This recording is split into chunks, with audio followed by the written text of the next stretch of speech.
La Liga aurait enfin donné son accord pour l'inscription de Dani Olmo et Pau Victor. D'après la presse espagnole, la Liga aurait enfin validé l'inscription de Dani Olmo et de Pau Victor pour la seconde partie de saison. Le Barça attend désormais l'approbation de la fédération.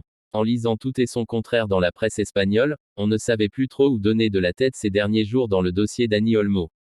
Puis mardi, la Liga a publié un communiqué pour confirmer que l'international espagnol, et accessoirement Pau Victor, n'avait pas pu être inscrit pour la seconde partie de saison par le Barça. Le FC Barcelona n'a présenté aucune alternative qui, conformément à la réglementation de contrôle économique de la Liga, lui permette d'enregistrer n'importe quel joueur à partir du 2 janvier.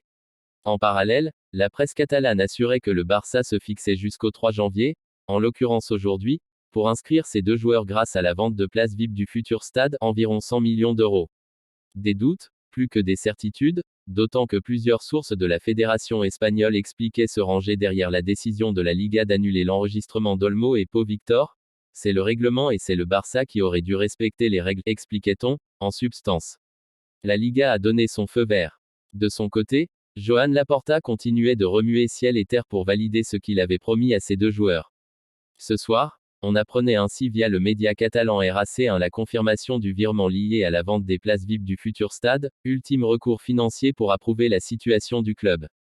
Le média est même allé plus loin en lâchant la bombe espérée par les supporters culés plus tard dans la soirée, la validation de l'inscription des deux joueurs par la Liga.